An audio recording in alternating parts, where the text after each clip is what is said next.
There are many ways that Texas leads the country. One of them is in how much methane we release into the atmosphere, a powerful source of pollution that's getting attention lately.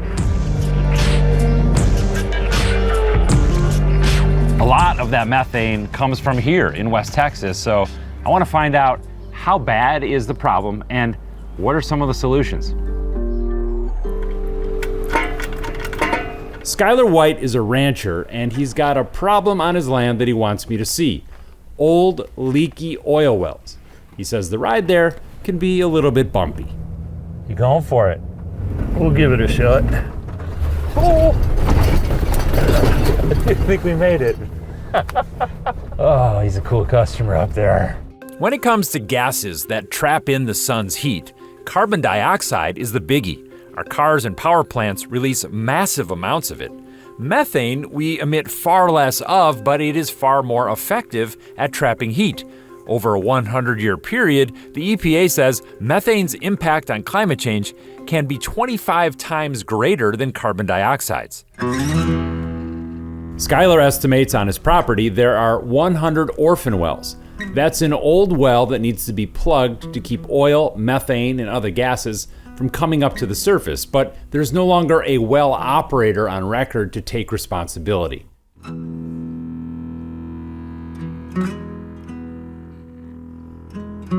This is the worst orphan well on his property, with oil bubbling to the surface and a heavy stink of gas. You know, it's killing everything around here, and it's poison. Yeah, it smells terrible. I mean, would you want to eat beef that comes from cattle that drink this crap? I think not.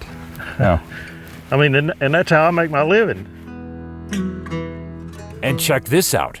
An orphan well on a neighboring ranch is bubbling up with so much underground water it formed a new lake, but not the kind you'd ever want to swim in. Air and water samples here found some gases at potentially lethal levels. How bad is the overall orphan well problem?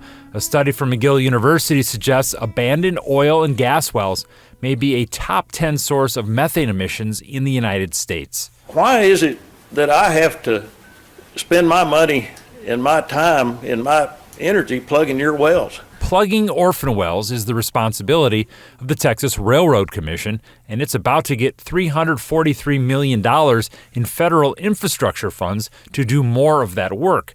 But Skylar has told the commission that he's already spent $220,000 of his own money plugging wells that he says are the state's responsibility, not his. Yeah, I mean, it's just something we inherited. It's just something that's here and nobody really gave a damn. So this is the liability of Texans. Yeah, everybody. While orphan wells are a problem we inherited from long ago, the modern oil and gas wells being drilled today are a far larger source of methane, 25 times larger.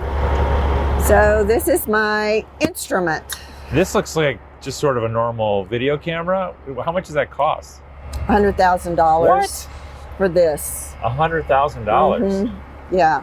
Sharon Wilson is an environmentalist. She documents methane emissions released into the atmosphere from the Permian Basin and frequently files complaints about them. We're headed to an oil and gas site where the oil and gas comes up from the ground, and we're going to look at the pollution that comes out of these sites. Her specialized camera, also used by regulators and industry, can see methane. Whoa, holy moly, what in the world is that? Wow. So that's methane? The methane does not come up by itself. Uh-huh. It's mixed with other gases, benzene, toluene, ethylbenzene, xylene. The camera's great because otherwise you can't see that. I mean, that is a huge cloud. Every one of these is emitting. One way to make methane less potent is equipment that burns it or flares it. But a NASA study of the Permian Basin found half of the biggest sources of methane emissions are likely to be malfunctioning oil field equipment. Whoa, now they just turned it on. Now, it came on. It won't stay on. They don't know how to operate this flare. This flare is flickering off and on. The camera shows it is burning some gas, but you can also see drifting off to the right is a cloud of methane. that escapes without ever combusting. But now it's out done. again. Now it's out. That was wild. Like while we were watching it, the flare came on and it was on for 30 seconds and now it's off. The EPA is proposing new rules on the oil and gas industry to reduce methane emissions. They would improve leak detection and repair and enhance the monitoring of and repair of flare malfunctions. Even when they have the latest technologies, they don't work consistently or at all. So we're headed the wrong way really fast because methane is a super pollutant for the climate. Okay, well, what you do is you pull all this pipe and you basically put cement down this hole and turn the hole into a giant rock.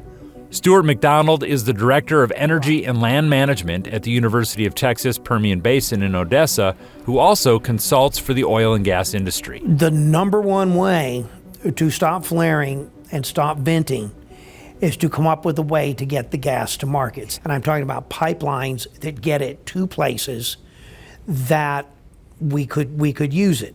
That's been a problem in the oil and gas industry since the 20s and 30s. More than 30% of U.S. oil and gas production comes from the Permian, but a study in the journal Science Advances found 3.7% of what's extracted is simply wasted. Midland, Odessa, for example, does not need more natural gas.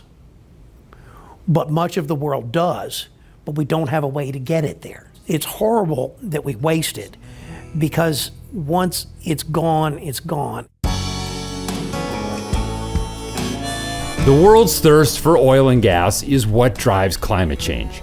On this trip, I learned the way we waste energy makes the problem worse, and solutions like cleaning environmental damage, regulating emissions, or building more pipeline just don't seem to match the scope of the problem.